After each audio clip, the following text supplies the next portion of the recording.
প্রধান উপদেষ্টা ডক্টর মোহাম্মদ ইউনূসের পদত্যাগের ভাবনার মধ্য দিয়ে দেশের রাজনীতিতে ছোটখাটো একটা ভূমিকম্প বয়ে গেল।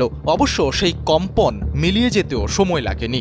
অন্যান্য উপদেষ্টা এবং রাজনৈতিক দলগুলোর তৎপরতায় পদত্যাগের সিদ্ধান্ত থেকে সরে এসেছেন ডক্টর মোহাম্মদ ইউনূস। প্রায় ২৪ ঘণ্টার উত্তপ্ত পরিস্থিতির পর দেশের রাজনীতিতে বয়ে গেছে ঠান্ডা বাতাস। বলা বাহুল্য, প্রধান উপদেষ্টা কোথায়ও প্রকাশ্যে তার পদত্যাগের ভাবনা শেয়ার করেননি। নানা ইস্যুতে ত্যক্ত বিরক্ত হয়ে উপদেষ্টা পরিষদের বৈঠক এবং কাছের কয়েকজনের সঙ্গে তিনি তার অভিপ্রায় জানিয়েছেন।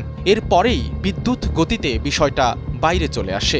একইভাবে পদত্যাগের চিন্তা থেকে সরে আসার ক্ষেত্রে কয়েকটি শর্তের কথাও রুদ্ধদ্বার বৈঠকে সংশ্লিষ্টদের জানিয়ে দিয়েছেন তিনি। প্রধান উপদেষ্টা ডক্টর মোহাম্মদ ইউনূস পদত্যাগ করছেন না। শুক্রবার তথ্যটি স্পষ্টভাবে জানিয়েছেন তার বিশেষ সহকারী প্রকৌশলী ও প্রযুক্তিবিদ ফয়েজ আহমেদ তৈয়ব। এক্ষেত্রে অবশ্য কিছু শর্তের কথাও জানিয়েছেন প্রধান উপদেষ্টা। ঠিক শর্ত না হলেও সহকর্মীদের উদ্দেশ্যে কিছু স্পষ্ট বার্তা দিয়েছেন। ডক্টর মোহাম্মদ ইউনূস জানিয়ে দিয়েছেন, উপদেষ্টাদের আরও তৎপর হতে হবে। এর মধ্য দিয়ে ক্যাবিনেটকে গতিশীল করতে হবে। উপদেষ্টাদের এমনভাবে কাজ করতে বলেছেন যেন পরিবর্তনটা দৃশ্যমান হয়, মানুষ যেন অগ্রগতিটা বুঝতে পারে, কিংবা দৃশ্যমান অগ্রগতি জনতার সামনে উপস্থাপন করতে হবে এবং এ ব্যাপারে কোনো দ্বিমত থাকতে পারবে না। সব মিলিয়ে ক্যাবিনেট সদস্যদের তৎপরতা বাড়ানোর নির্দেশ দিয়েছেন তিনি। রাজনৈতিক দলগুলোর সঙ্গে নিবিড় যোগাযোগের ওপর গুরুত্ব আরোপ করেছেন প্রধান উপদেষ্টা। তিনি রাজনৈতিক দলগুলোর সঙ্গে নিয়মিত বসা এবং বিভিন্ন বিষয়ে মত বিনিময়ের ইচ্ছা ব্যক্ত করেছেন।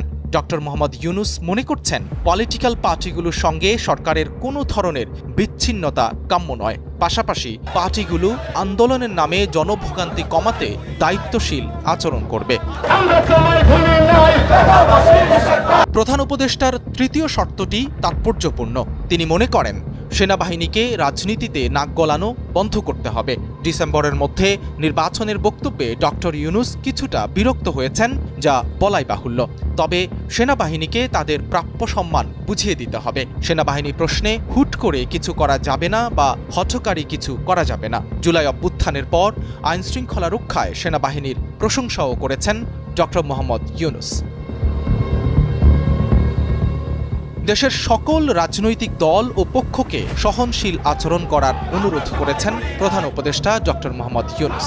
একই সঙ্গে আন্দোলনের নামে নৈরাজ্য বন্ধ করার অনুরোধ করেছেন।